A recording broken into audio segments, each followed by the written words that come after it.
Porca miseria, non vedo niente. Wow, che strada!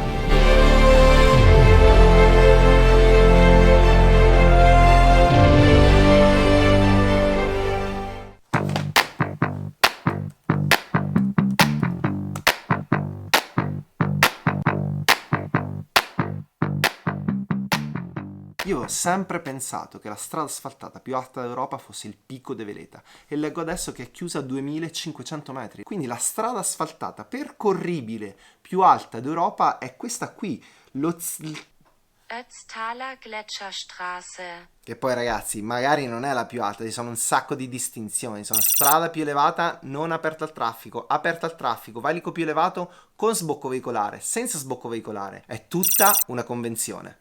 Ciao ragazzi, come state? Bentornati e benvenuti sul canale. Oggi mi sto preparando perché domattina alle 6 si parte per un'altra incredibile avventura.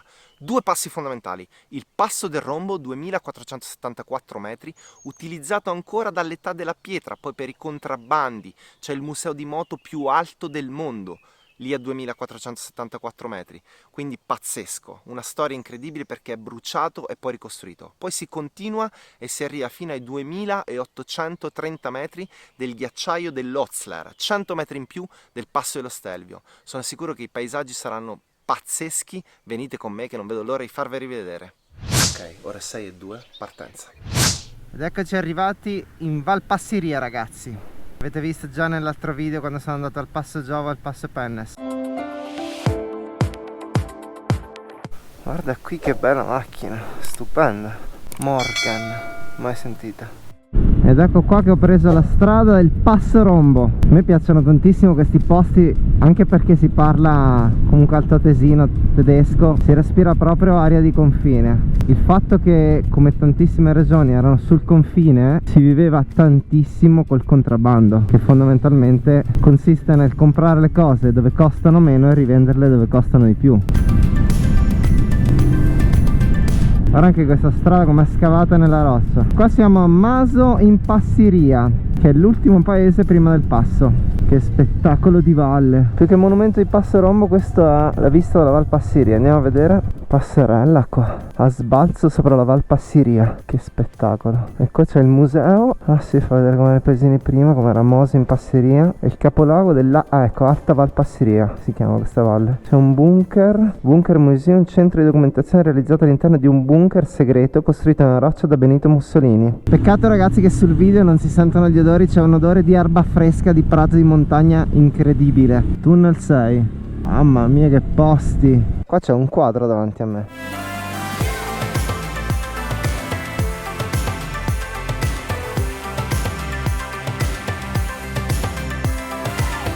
E adesso si entra nel vivo del passo. Considerate che alcuni anni qua, quando aprivano il Passo Rombo e aveva appena nevicato, c'erano veramente dei muri di neve alti 10 metri. Quest'anno ha nevicato pochissimo, quindi dubito che troveremo proprio la neve. Che posto fantastico, super selvaggio.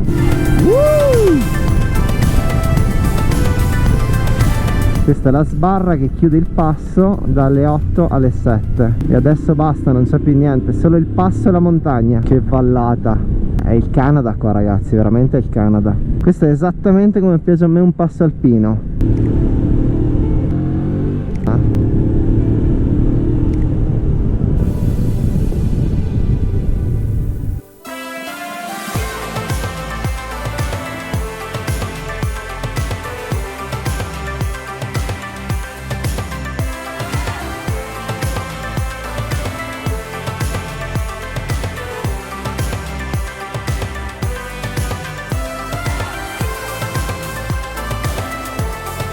Eccomi qua su ragazzi, il passo come avete capito mi è piaciuto veramente tantissimo. Adesso volevo raccontarvi 2 o 3 cose di questo passo, perché hanno trovato delle tracce su questo passo gli archeologi, che veniva frequentato addirittura dall'età della pietra. Hanno trovato una fibbia a Solden, quindi l'area che è il paese che sta qua giù in Austria, di 2500 anni prima di Cristo, quindi vuol dire che tutta l'area era frequentata veramente da millenni. Il passo poi è stato utilizzatissimo dai contrabbandieri, perché qua c'è sempre stato comunque un'area di confine E nella Valpassiria come si campava in quei posti? Chiaramente la vita era molto dura e si contrabbandava con l'Austria, quindi all'Austria serviva sale, olio, speck, invece in Italia non avevamo la margarina, gli accendini, quindi i contrabbandieri compravano le cose in Italia, le rivendevano in Austria, poi compravano cose in Austria e le rivendevano in Italia.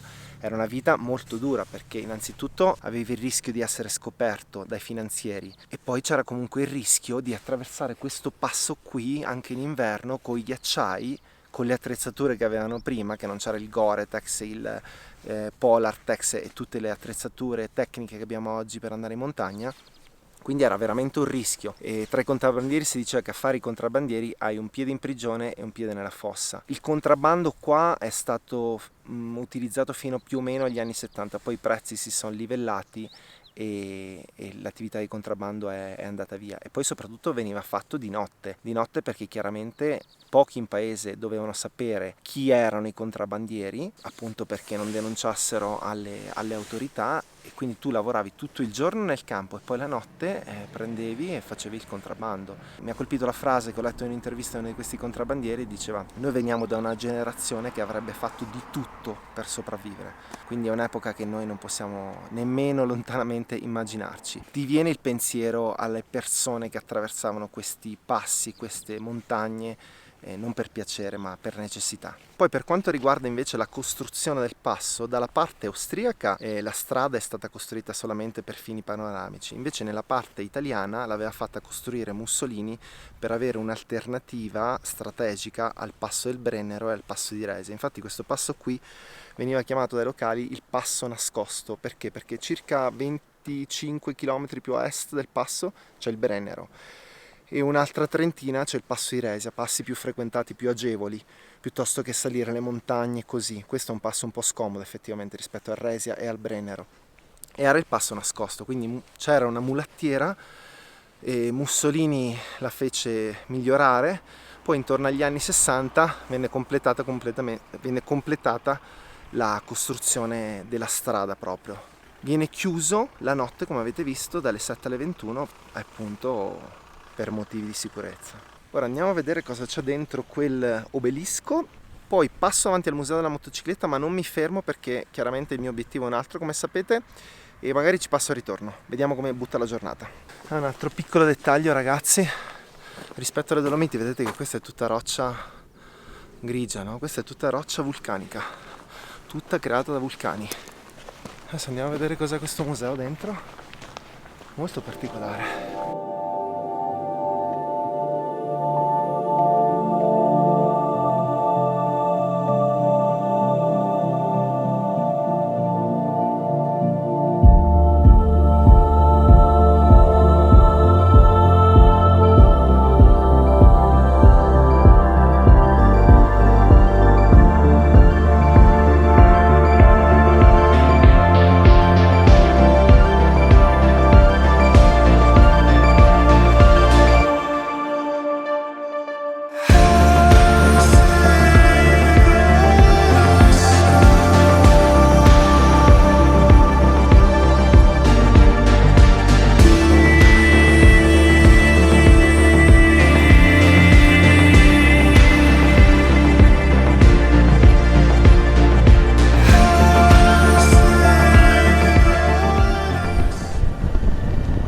Ciao Austria, guarda quanta neve.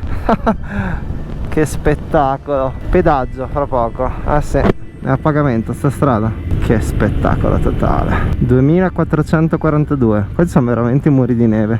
Mamma mia, che scena da film. Ci credo che cosa sono venuti a girare James Bond.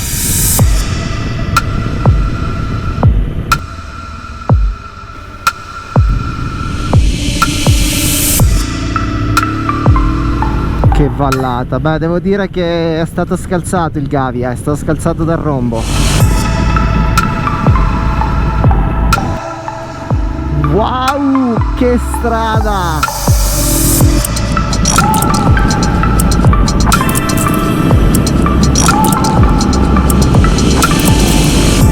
Eccolo laggiù, il monumento al contrabbandiere. Eccolo qua, smuggler, contrabbandiere. Andiamo a vedere. Soldan Percorso che facevano i contrabbandieri. Ah, qui dice cosa contrabbandavano. Qua le stezzle, in questi recipienti portavano il burro concentrato, il tabacco da pipa, pelli di animali, e qua giù mezzi di trasporto. La gerla in testa era il mezzo di trasporto tradizionale. Il lineo, che si ricava dalle fibre dell'omonima pianta, era fino al XIX secolo la principale fonte di guadagno per i contadini della Ozzal. Per la loro raffinata qualità questi tessuti erano molto apprezzati anche nei mercati della Germania meridionale e dell'Italia settentrionale. Il trasporto di merci e beni con carri era gravato da dazi doganali, quindi venivano riscossi praticamente solo all'interno della regione in corrispondenza di incroci, ponti o mercati. Si aprì così la strada del contrabbando attraverso il passo del Rombo. Con opportune scorciatoie divenne possibile aggirare la dogana principale nei pressi di San Martino di Passiria, e anche altri passaggi vicini al Rombo, ad altitudini anche maggiori, servivano come piste per i contrabbandieri. Quindi ancora più difficile, perché non solo dovevano arrivare in cima al passo, ma poi prendevano chiaramente dei sentieri secondari per evitare il controllo sul passo.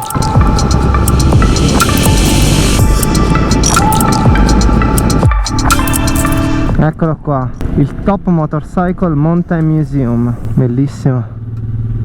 Sì, ci passa il ritorno, è troppo bello per non fermarsi. Pensate ragazzi che questo museo è bruciato proprio durante la pandemia, in pieno inverno, completamente, probabilmente un cortocircuito. Tutto bruciato, tutta la collezione bruciata, e l'hanno ricostruito da zero. Bello esempio di resilienza.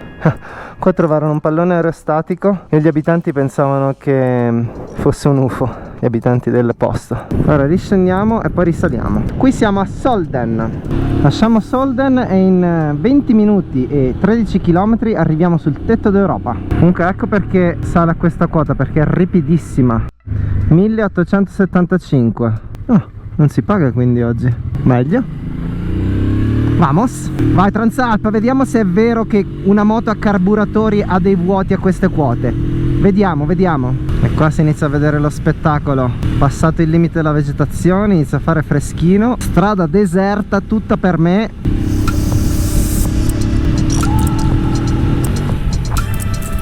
Pazzesco, questa è proprio la lingua del ghiacciaio, e questo torrente è l'acqua di fusione. 2335. 2455. Un paesaggio del genere da soli è il massimo assoluto. Qui la strada sale ancora.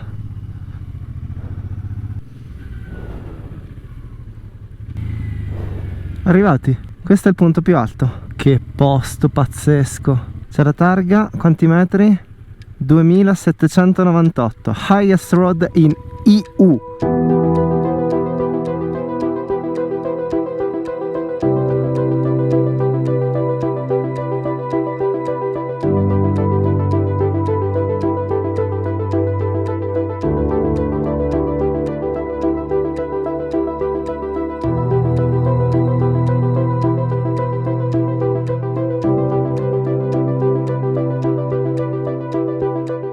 Ragazzi, ce l'ho fatta, io e il Transalp siamo sulla strada più alta d'Europa. Guarda che ambiente spettacolare.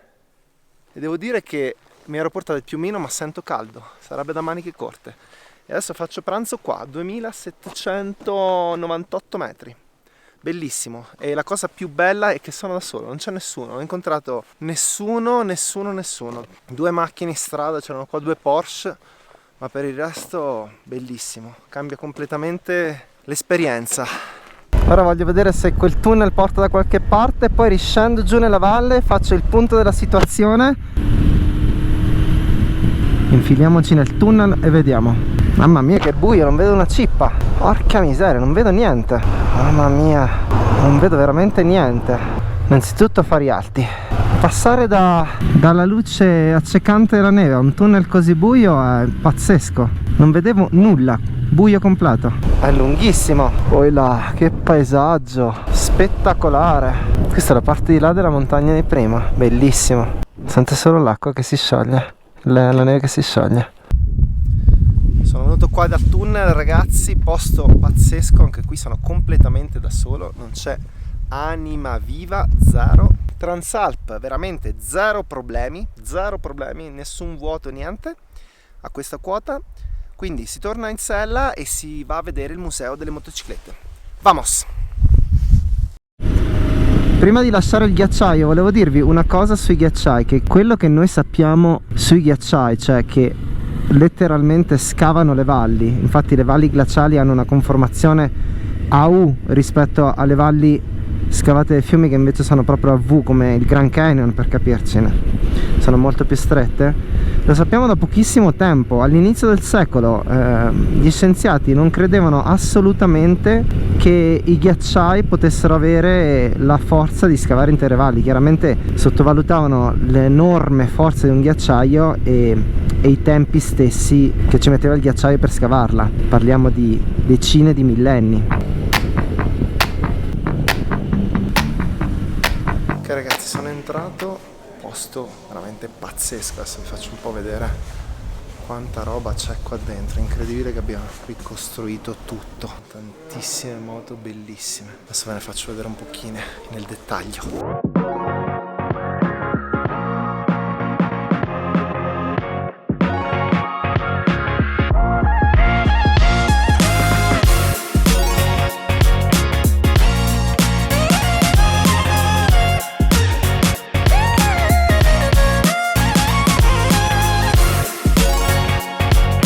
C'è la moto, la KTM di Fabrizio Meoni del 2004, incredibile.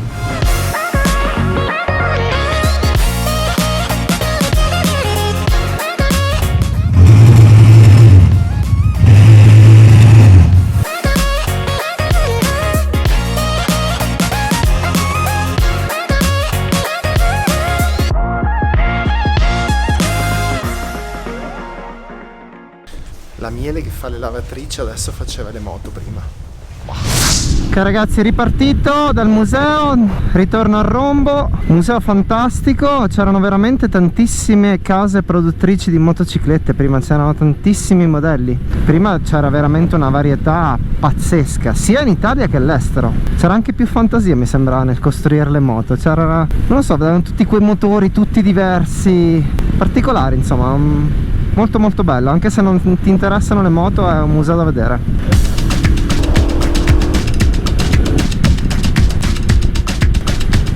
Eccomi qua ragazzi, arrivato in Alta Valpasseria, sono sceso al passo, adesso me ne torno a casa. Spero che questo video vi sia piaciuto, che sia riuscito un po' a trasmettervi le sensazioni che ho provato io, perché io mi sono proprio esaltato.